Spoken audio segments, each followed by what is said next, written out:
Oke, selamat datang. Kali ini kita bakal bahas sesuatu yang serius banget. Sebuah peringatan dan ini datangnya bukan dari orang sembarangan, tapi dari para pencipta AI itu sendiri. Ini bukan lagi soal film fiksi ilmiah, tapi soal masa depan kita semua. Langsung aja kita mulai. Coba lihat kutipan ini. Ini bukan dari, katakanlah, kelompok anti teknologi atau semacamnya ya. Sama sekali bukan.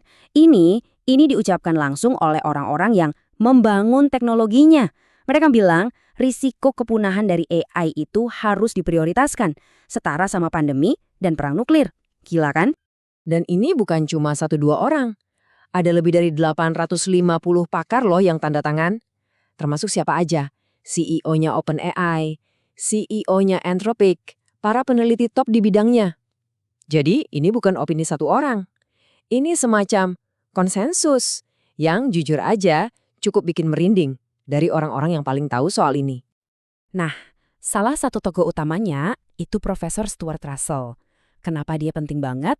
Gampangnya gini, dia itu yang nulis kitab sucinya AI. Buku teks yang jadi dasar semua sistem AI modern.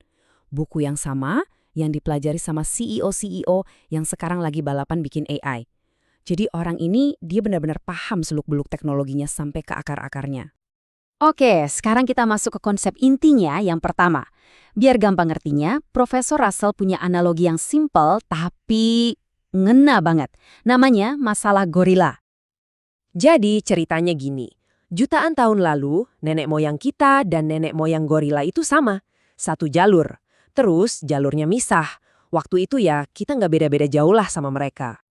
Tapi seiring berjalannya waktu ada satu hal yang beda banget dan akhirnya mengubah segalanya. Apa itu? Kecerdasan. Manusia berevolusi punya kemampuan kognitif yang ya ampun jauh banget ninggalin sepupu primata kita. Nah, disinilah poin utamanya. Karena kita jauh lebih pintar, nasib para gorila itu sekarang 100% ada di tangan kita. Kitalah yang nentuin mereka boleh hidup di mana, hutannya mau kita tebang atau lindungi, bahkan mereka bakal punah atau enggak. Intinya, kecerdasan itu kekuatan. Siapa yang paling cerdas, dia yang pegang kendali. Oke, sekarang analoginya kita balik. Kita saat ini lagi balapan bikin sesuatu yang jauh-jauh lebih cerdas dari kita. Pertanyaannya jadi begini, kalau di skenario baru ini, AI super cerdas itu jadi manusianya, terus kita jadi apanya? Nah, itulah inti dari masalah gorila. Oke, itu tadi masalah gorila, soal siapa yang lebih kuat. Tapi ada masalah kedua yang sama peliknya, yaitu susahnya ngasih perintah ke AI super cerdas biar dia ngerti apa yang sebenarnya kita mau. Analogi yang pas banget buat ini adalah masalah Raja Midas. Pasti udah pada tahu kan ceritanya? Raja Midas minta apapun yang disentuhnya jadi emas. Keren banget kan kedengarannya? Tapi pas mau makan, makanannya jadi emas. Mau minum, airnya jadi emas. Dan puncaknya yang paling tragis, pas dia meluk anaknya, anaknya pun jadi patung emas. Keinginan yang tadinya indah jadi kutukan. Kenapa? Karena dia nggak mikirin detail dan konsekuensi dari perintahnya. Nah, pelajarannya buat AI itu persis kayak gitu. Kita kasih perintah yang kedengarannya bagus. Misalnya, sembuhkan kanker. Tapi AI super cerdas itu bisa aja menerjemahkan perintah itu secara harfiah dengan cara yang mengerikan. Contoh ekstrimnya, ya udah musnahin aja semua manusia, kan manusia yang punya sel kanker. Jadi, kalau tujuan yang kita kasih nggak 100% pas sama nilai-nilai kemanusiaan kita yang kompleks, hasilnya bisa jadi bencana besar. Oke, ini kan jadi pertanyaan yang paling logis ya. Kalau para pakar ini, yang bikin AI, sadar banget sama risikonya, masalah gorila, masalah Midas, kenapa mereka nggak berhenti aja? Kenapa malah kayak makin ngebut lari ke arah jurang? Coba deh kita lihat dulu seberapa cepat semua ini terjadi. Para bos-bos perusahaan AI ini, bisa Anda lihat sendiri di tabel, mereka percaya AGI atau AI yang setara bahkan lebih pintar dari manusia itu bakal datang ya dalam dekade ini. Bahkan CEO-nya Anthropic bilang bisa jadi cuma 2-3 tahun lagi. Ini balapannya benar-benar ngebut. Nah, yang bikin makin gila, coba bandingin sama slide sebelumnya. Orang-orang yang sama yang lagi ngebut bikin AGI, mereka juga ngakuin kalau resiko kepunahan dari kerjaan mereka itu tinggi banget. Dario Amodei dari Anthropic bilang resikonya bisa sampai 25%. 25%. Itu sama aja kayak main Russian roulette pakai pistol yang isinya 4 slot, tapi satu di antaranya ada pelurunya. Siapa yang mau coba? Terus kenapa lanjut? Jawabannya sesimpel ini. Takut dan serakah. Ada rasa takut, tekanan geopolitik. Kalau kita nggak bikin, nanti negara lain yang bikin duluan. Di sisi lain, ada keserakahan. Hadiahnya kalau menang balapan ini nggak main-main.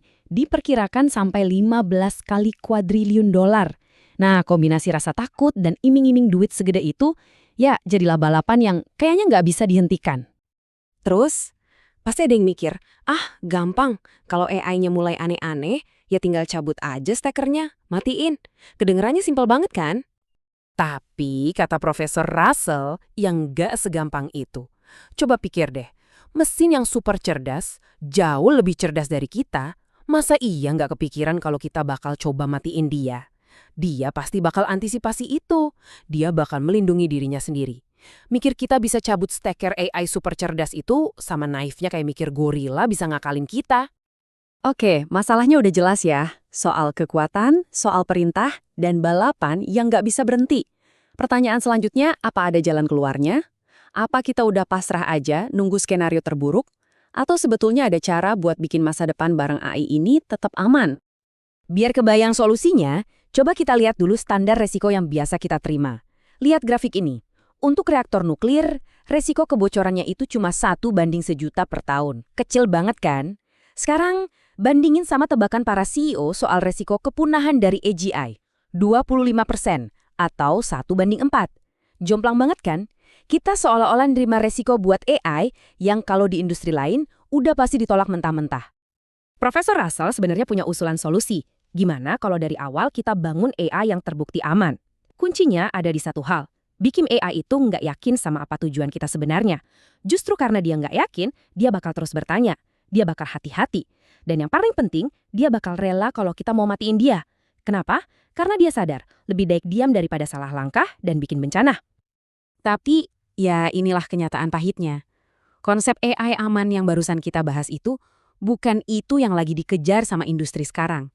Balapan yang terjadi saat ini, itu balapan soal siapa yang paling jago, siapa yang paling kuat. Bukan soal siapa yang paling aman. Kita lagi sibuk bikin Raja Midas, bukan asisten yang bijaksana. Jadi kesimpulannya gimana? Para pakar yang bikin teknologi ini mereka terang-terangan ngaku lagi main Russian roulette pakai nasib kita semua. Dan mereka nggak pernah minta izin kita. Ini ninggalin kita sama satu pertanyaan terakhir yang penting banget. Kalau mereka yang bikin aja nggak mau berhenti, terus siapa yang seharusnya bilang ke mereka untuk stop?